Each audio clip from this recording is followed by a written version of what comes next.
Everybody, and welcome to Season 76 of Bearcat Update. Today I'll be updating you on how the seasons are looking for our spring sports. From baseball's hot month of April, football's green and white spring game, and an exclusive look into a Bearcat life. We've got a lot to cover, so let's get right into it.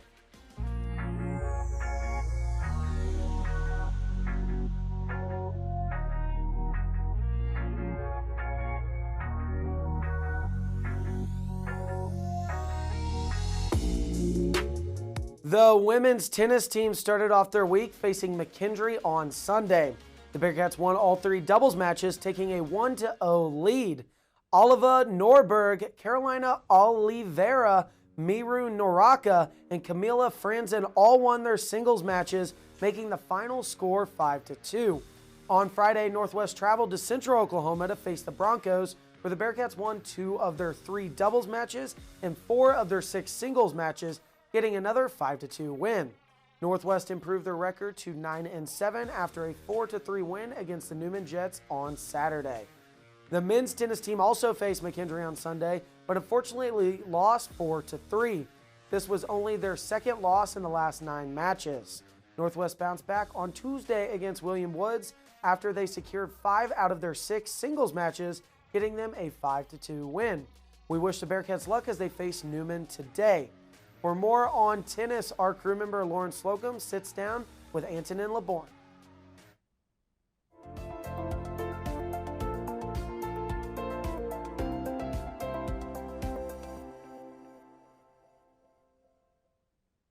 With only a few weeks to go in the regular season, both of Northwest's tennis teams are gearing up for the MIAA tournament. The women's tennis team came into this season looking to build on one of the best seasons in school history, having gone 22-5 and advancing to the second round of the NCAA championship in 2024. So far this season, the team has struggled to find consistency. They have yet to win more than 2 consecutive matches, but they've also avoided long losing streaks, having not lost more than 2 consecutive matches. With just over a week to go, the Bearcats are hovering around 500 and will need a late season push to remain among the top 6 teams in the MIAA to make the conference tournament. For the better part of the last decade, the men's tennis team has been hanging around the fringes of the NCAA tournament, being consistently above average, but in their best years making it no further than the national quarterfinals. At the beginning of the season, it looked as though the men's teams may have turned a corner, as they got off to a fast start going 3-0 in their early matches, with big wins over William Jewell, Augustana, and Maryville. However, a 5-match losing streak put the Bearcats at 3-5 and in danger of the season snowballing out of control. The Bearcats had a strong performance in conference play and have gotten back on the right side of things, winning 7 of their last 9. They currently sit at second in the North Division of the conference and have 2 MIAA matchups later this week to close out the regular season. Antonin Leborne has been one of the best this season, with a 14-2 record in singles and an 11-5 record in doubles. This week, I sat down with him about his personal and team goals for the postseason. The team is very focused and very motivated. We are already qualified for the conference tournament, and we are at a few matches to get the regionals tournament, and why not the nationals. So yeah, we try to go harder and harder. We have only a few matches left, so this will be primordial to the nationals. I want to be qualified for nationals. I think we can make it. We are that close for the regionals, and regionals, once you're there, it's only 1 match, so 1 shot match, so everything can happen. And I think with this team, we can go to nationals. This has been Lauren for Bearcat Update. Back to you.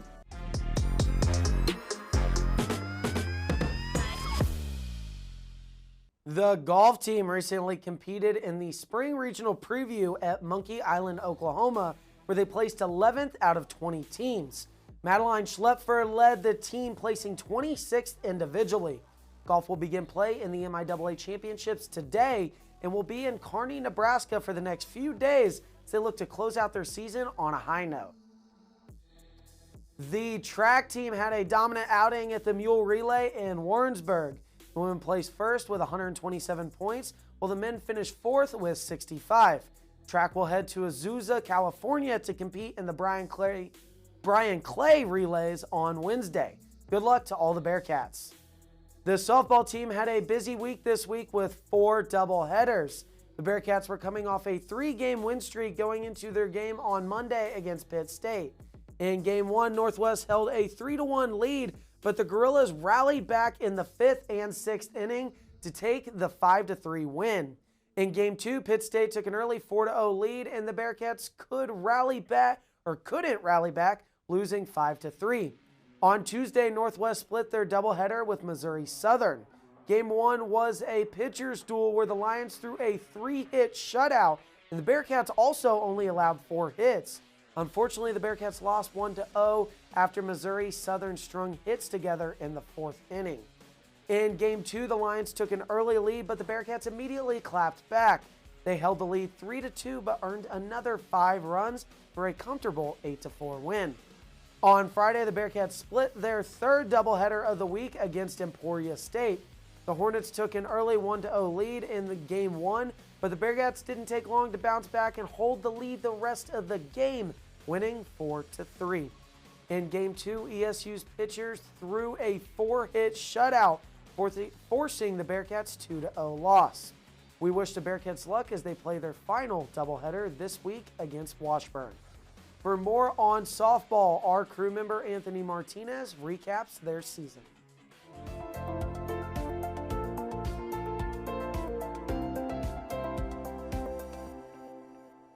The Northwest Missouri State softball team are nearing the end of their regular season in a couple of weeks. Let's go ahead and get a recap of how the season has been. The softball team have had their ups and downs this year as they sit at a 17-24 record. The team started off the season with 4 preseason tournaments or invitationals, those of which were the Hawkins-McGee Memorial Tournament, Alvey Early Classic, the Washburn Invitational, and the Midwest College Classic. Weather had interrupted their season due to snowfalls on the games versus UMSL and Nebraska Kearney.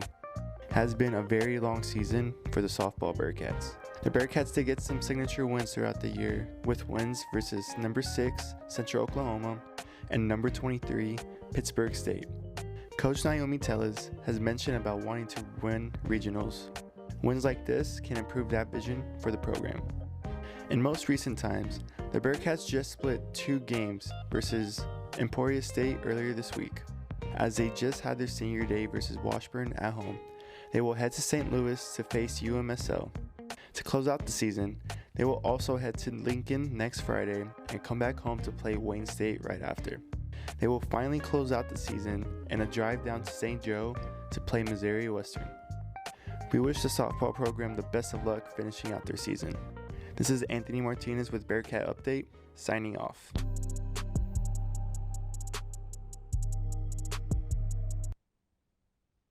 The baseball team had another crazy week, which started off by splitting their series against Northeastern State. They played their first 2 games on Sunday, winning the first 14-2 and losing the second 10-7.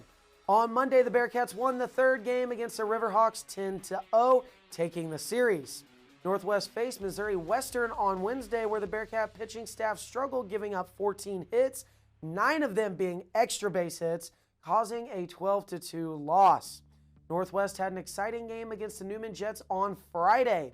The game was tied 6-6 until the bottom of the 9th when sophomore Sam Warnson hit a walk-off grand slam, winning the game 10-6. After taking the first 2 games of the series, the Bearcats will look to go for the series sweep today. Looking ahead, they will host number 2 ranked UCM on Tuesday.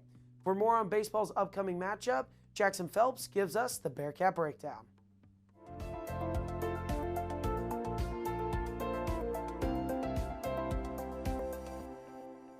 What's up, everyone? I'm Jackson Phelps, and welcome to Bearcat Breakdown. And this week, I'll be breaking down this next week's matchup against the number 2 ranked UCM Mules on the baseball team. Here next Tuesday at 3 p.m., First Responders Day at the Cat. It'll be a good opportunity if you're a first responder to go out and enjoy some really tough, gritty baseball next week. The Bearcats have had their fair share against the top 5 ranked UCM Mules here this season. 2-0 actually in their 3-game series here this year. First matchup, the Bearcats got the job done 6-3 on 6 hits, holding the Mules to 3 runs on 6 hits, so another good pitching and defensive match for the Bearcats. That was the first time they faced the Mules. The Mules were ranked number 3 at the time. And we know the Mules have been one of the toughest teams in Division II for years and years, and for the Bearcats to put up a win like that, it surprised most people, including me myself. First-year coach Tony Jandren came in with a team that lost a lot of ball games last year, came in with such a profound victory like that. It kind of turns those heads and gets the boys kind of juiced and ready to go for the rest of the year. So after that win, I could tell that the difference maker was right away the coaching, the new players, everything about this team kind of sparked after that first victory against the Mules. Then the second game of the 3-game series this year came last week on the 1st of April, where the Bearcats won that one 13-4 in Warrensburg. One of the most impressive victories Bearcat baseball has seen in years past. On 12 hits and just 1 error, Northwest got the job done, holding Central Missouri to just 4 runs on 9 hits and 2 errors. The Bearcats, like I mentioned, have a great opportunity to go 3-0 against the top 5 ranked UCM Mules this season next Tuesday at 3 p.m. If the Bearcats want to do just that, they're going to have to focus on the pitching. We saw that the 2 games prior. The Bearcats really honed in on that defensive side and pitching well. Even though giving up a lot of hits, the runs are what is going to win you ball games, and holding those runners on base in scoring position. That's exactly what the Bearcats focused on in Warrensburg and their first game against UCM on the 18th. They really honed in on making sure leaving their runners on second and third in scoring position to hold them at those lower run margins. And as far as the bats going, Northwest showed it last week with 13 hits. And, that's definitely one of the cooler things to see from Northwest, because those bats can usually be really hot or really cold. And to come out swinging against the number 1 ranked UCM last week, it was really cool to see. And whenever you get those bats hot, the runs keep rolling in. You get the rallies starting to go throughout the innings. And that's when you start to win ball games, when you guys get amped in the dugout, when your pitchers are feeling a little bit more comfortable on the mound. That's exactly what you want for a baseball team. And especially in such a tough and highly ranked and outsized team like UCM. They got some big guys over there, but Northwest, they said, it don't matter. We got the bats rolling, and that's what happened last week.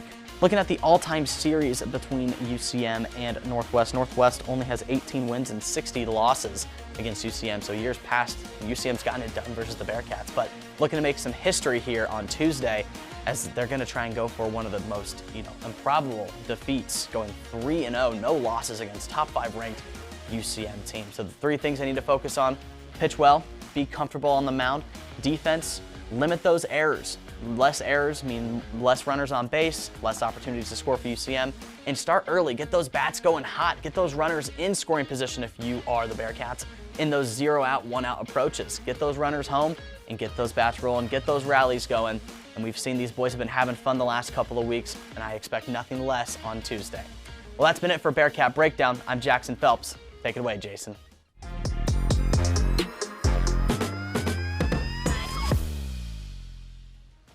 Thanks, Jackson.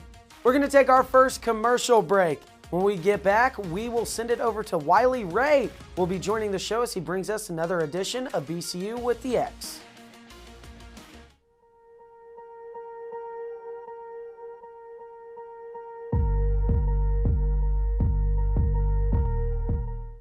Running since 1971, broadcast 24 hours a day, 7 days a week, 365 days a year.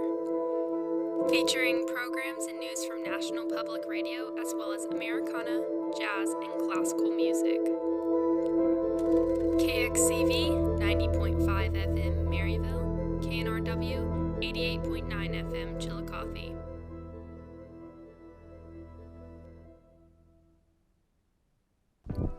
Tyrell, did you hear the news? No, what's up, Noah? Well, there's a new season of Nerd Central. No, man, there's so much new stuff. Like what? Well, Hero to Zero, Star Wars lore. Oh my God, the Magical Mystery Music Tour and Reel and Beats? This is incredible. Want to go check it out on YouTube? You know I do. That Reels and Beats pack sounds very interesting. I just love the host of that one. That one's great. Seems interesting.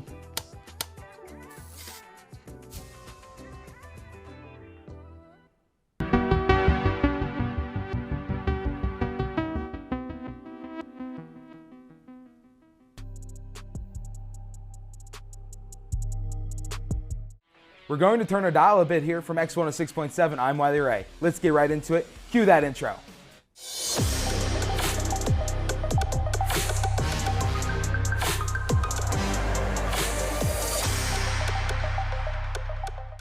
welcome back to BC with the X. I'm Wiley Ray, and with me off the injury reserve list is Jackson Phelps. Jackson, it is amazing to have you back here in the studio with me. I'm really glad to be back, Wiley. Talk some sports, got some fun spring football to talk about.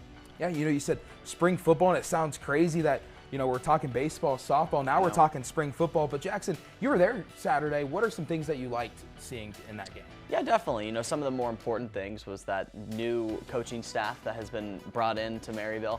It's a lot more alive. On the sidelines, being around the guys, I could tell that the energy and the vibes were a lot more up than in years past. I feel like in the years past it's been more business, more like, but now with Coach Mack and these coaching staffs, there's a lot more laughter and just more fun stuff that's going on. Yes, it's still business and it's still intense on the sidelines during the games, but I do feel like some more of that locker room talk is more on the sidelines, letting the guys, be a little bit more loose. And I did think that played a difference into how the teams played. Yeah, and in my experience talking to some of the players recently, they've really bought into Coach Mack. They've really trusted the process he's brought to Northwest, and I think that that's how you get your players to stay. That's how you get your players to compete at the best caliber they can, being the best of their ability. Is just buying in and letting them trust the process.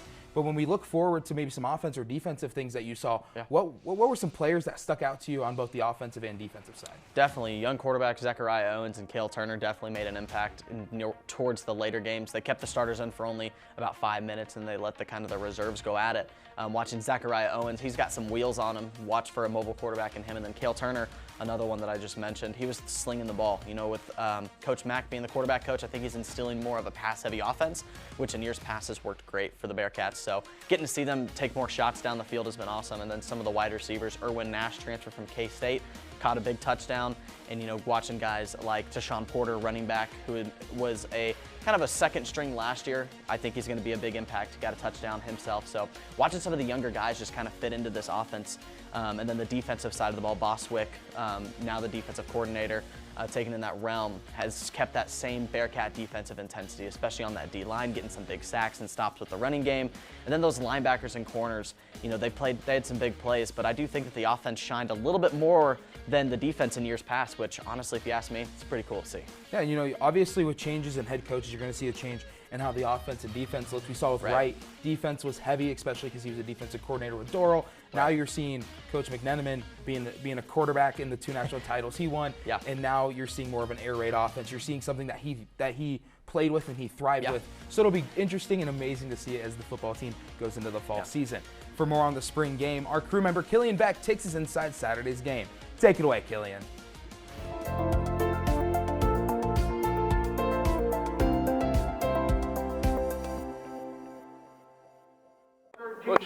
Versus Texas A&M. You heard it. Texas A&M Kingsville's coming to Maryville, baby. Yep, they are indeed coming to Maryville. Yep. Nice.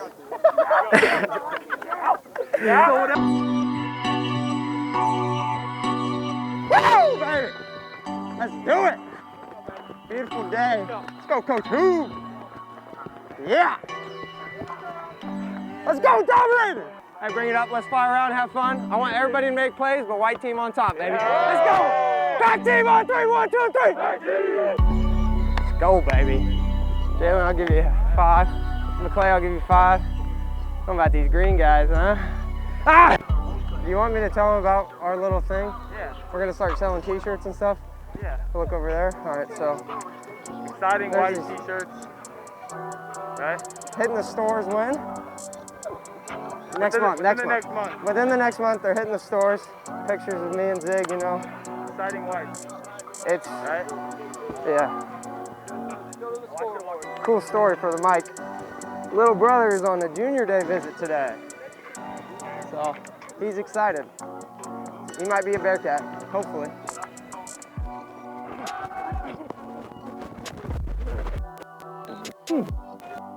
Messing around in there, huh? Oh, there goes a hand. Hello, we're good.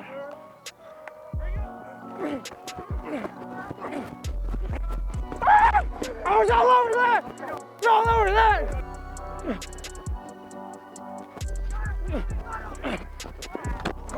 Oh! We got him back there!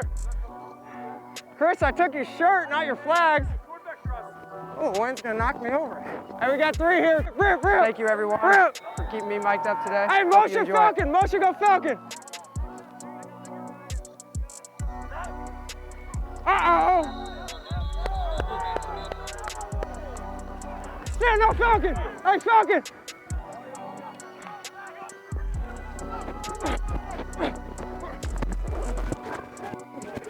Ah! I'm good. Uh-oh.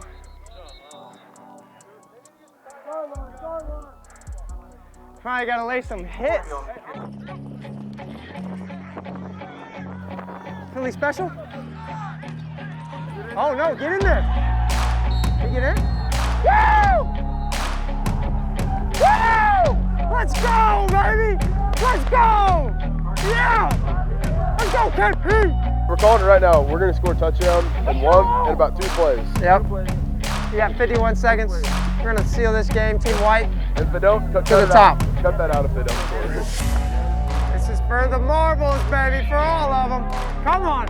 Come on, oh!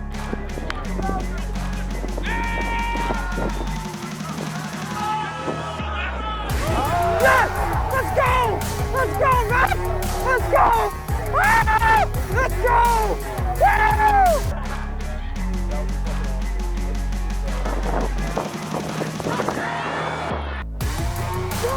Yes! Let's go! Let's go, guys! Let's go, baby! Woo! Yes! Come on! Yeah, what's up?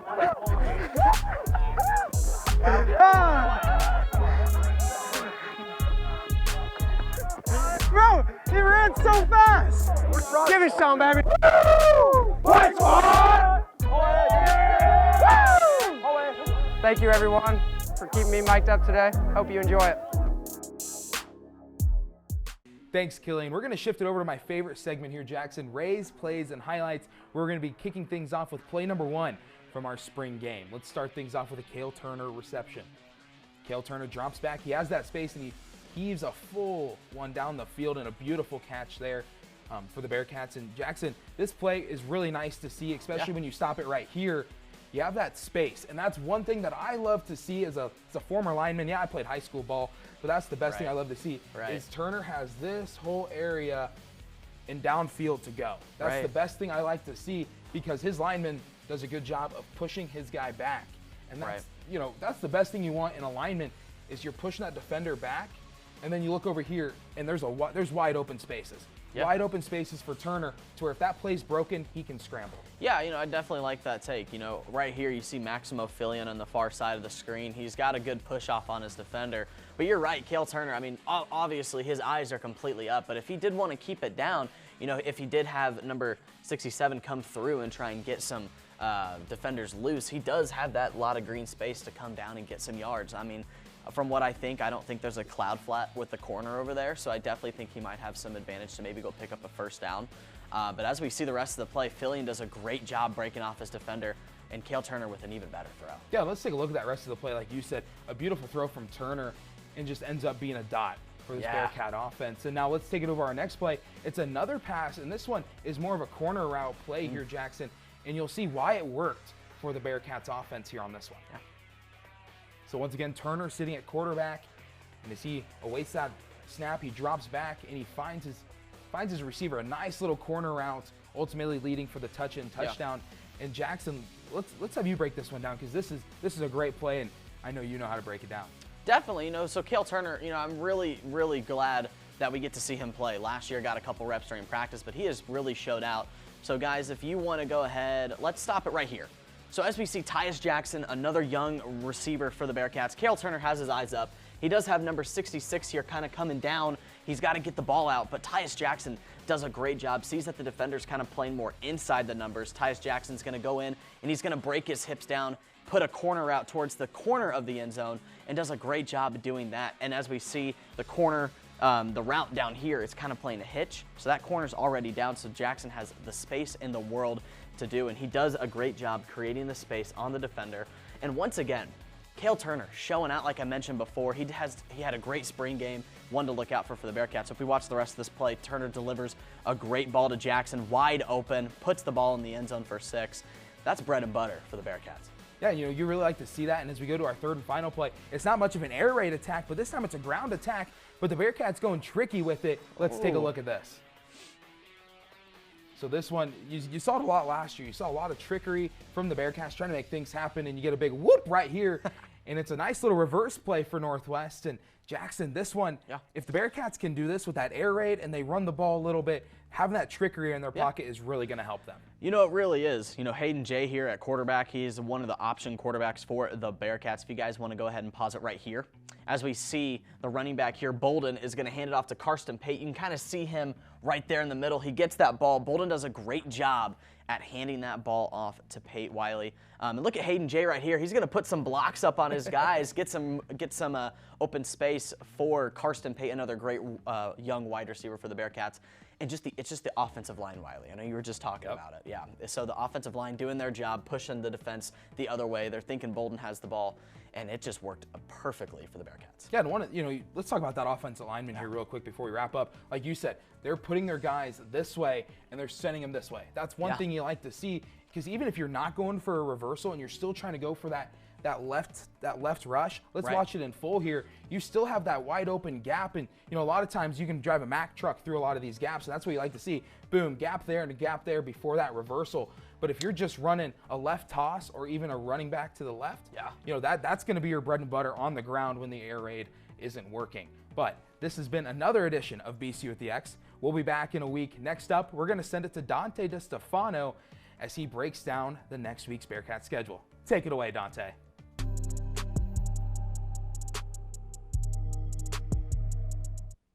Welcome back to Next Week in Bearcat Sports. I'm Dante Distefano, and today I will be filling in for our lovely hosts Jaden and Reece. Since we are throwing curveballs, let's take a look at baseball. The baseball team is finishing up a 3-game series today against the Newman Jets, hoping to secure the series. Looking at Tuesday, the Bearcats will take on UCM at home in a single-game series starting at 3 p.m. Finishing up the week on Thursday, they will hit the road all the way to Edmond, Oklahoma to take on Central Oklahoma in a 3-game series. Moving over to softball, the ladies in green have a light week, having only 1 game on Thursday against the University of Missouri St. Louis at St. Louis. Bouncing over to tennis, the team only has 4 matches left in the season. For the women, they will travel to Northeastern State to take on the Riverhawks. After that, they will come home to host Emporia State on Friday, then Washburn on Saturday. The men's team only has 3 matches left in the season. They sit second in their division behind Washburn. They will travel to Newman in Wichita, Kansas, and then come back to host Emporia State and Washburn as well. Since Reece isn't allowed to have predictions anymore, that rule still doesn't apply to me. So my prediction for this week for baseball is I believe the men are going to sweep Central Oklahoma and win by 10 every game, because why not? That's all for Next Week in Bearcat Sports. I'm Dante Distefano. We'll see you next time.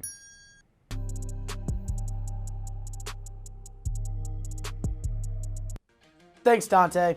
Hey, it's halftime. If you like what you see, make sure to like, subscribe, and click the bell to be the first to know when we post new content. When we come back, we'll take an exclusive look into a Bearcat life. We'll be right back.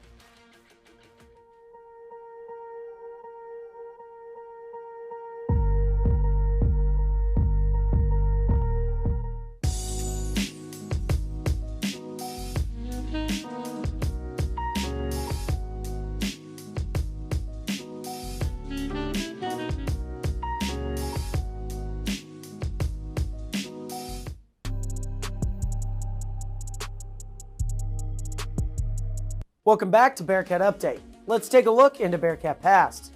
For 17 seasons, Scott Bostwick served as Northwest defensive coordinator. In his time, the Bearcats would win 12 MIAA championships and 3 national titles. His defenses were a key part of the Bearcat dynasty from 2007 to 2010. His defense only allowed a 100-yard rusher 8 total times. This feat led to Bostwick winning D2 Assistant Coach of the Year in 2007. After the retirement of legendary head coach Mel Churchma in 2011, Bostwick would be named as Northwest's next head coach. Unfortunately, he never got the chance to showcase what he could do as a head coach. His legacy lives on throughout the Northwest football program and around the community. For more on the life and legacy of Scott Bostwick, our producers, Jaden Varner, takes us through Bostwick's Bearcat life.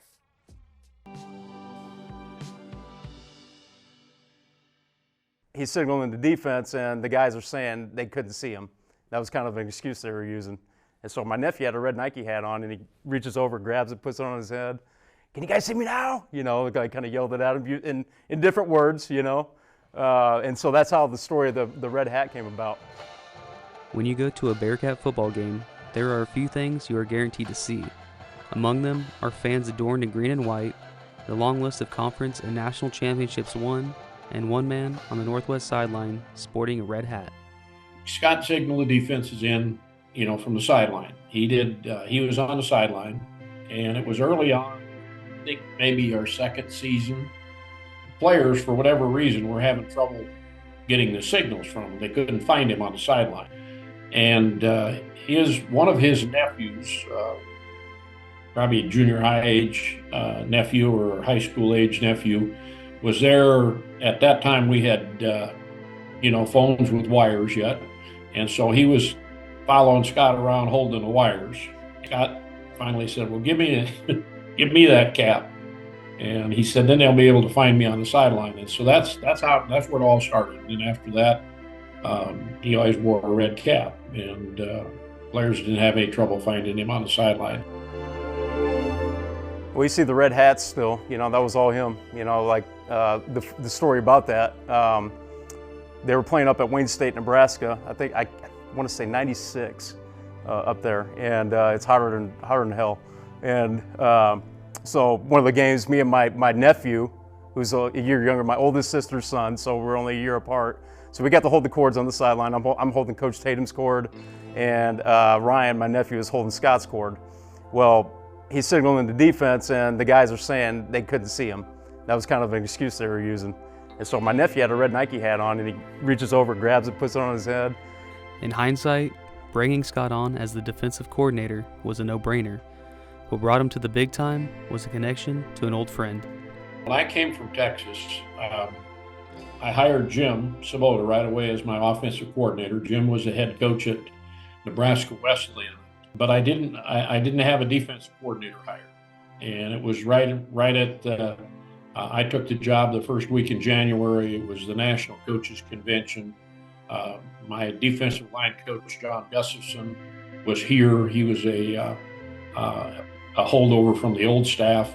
And then Bart Tatum was our offensive line coach. He came here from Austin College with me. But I didn't have a defensive coordinator. I had a couple of guys that I was trying to hire, but it wasn't working out. And those other three guys, they went to the national convention. And one night, Jim Sabota called me and said, Coach, have you hired a defensive coordinator yet? And I said, no, I haven't. And he said, I've got a guy that I think it'd be good. And I said, who's that? And he said, it was Scott Bostwick. When I hired him as defensive coordinator, I've always been an offensive coach. And I pretty much just turned the defense over to him. And so when the defense was on the field, he was in charge.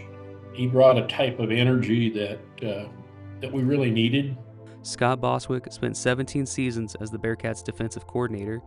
Year in and year out, his defenses wreaked havoc on opposing offenses.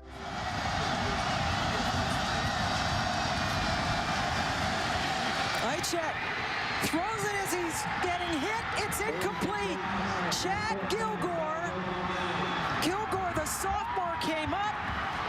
Ichek couldn't get a clean pass off, and the Bearcat fans are 52 seconds away from a championship. In his tenure at Northwest, he helped the Bearcats to 12 MIAA championships, 7 national championship appearances, and winning 3 national championships. He was probably one of the best as far as picking apart an offense and finding weaknesses in that offense and game planning to that. It's one of the best I've ever seen. Scott was very good at that. I mean, we knew that going into every game that they had a game plan that was going to work. And another thing that always impressed me was how he was able to adjust if the opposing team was doing something that they hadn't seen on film before. But at some point, you knew they were going to make an adjustment, and most of the time, those adjustments were right on. When legendary head coach Mel Churchman decided his time on the sideline was over, he had no question who his successor would be. I knew that going into the 2010 season, I had pretty much made up my mind that was going to be my last year, but I really didn't share that with anybody. You didn't want that. And so the season was over. We had gotten beat in the semifinals by Minnesota Duluth. And I had talked to our athletic director and the president and all that. And or I was getting ready to, I guess, but I talked to the athletic director. But I remember calling Scott into my office, and I said, "Okay, Scott, here's the deal." I said, "I'm going to retire." And he looked at me, and he, like, you know, "Really?" He said, "I can't believe that." And I said, "No, I'm ready." I said, "I said, you want to be the head coach?" And he kind of laughed, and he said, "Why do you think I've stayed around here all this time?" And that was it. You know, that was the answer. That was it. As passionate as Scott Bostwick was about the sport of football, there was nothing he was more passionate about than family. That passion also extended to the players that Bostwick coached and the people he would meet every day of his life. You know, it was an event coming down to home games here, you know, when as it kept getting better and better and our family kept getting more involved, and so after pretty much every home game, he'd host our entire family over there. It was always an open door, you know, and I don't know how much, I know people realize that, but I don't know, you know, I don't know how much the impact that had on a lot of people. Just make you feel at home. He was a people person. There wasn't a stranger he didn't know, you know, and so just he connected with everybody. He had a unique ability to do that, and so people gravitated towards him. You know, he controlled the room and things like that. Like, I mean, just the type of guy he was. You wanted to get to know him, and he wanted to get to know you, and you know, that's, you know, just awesome individual. Yeah. Although he may no longer be with us, the passion in which Scott Bostwick lived life and the impact he made on Northwest and Bearcat football is still seen through the signature red hat today.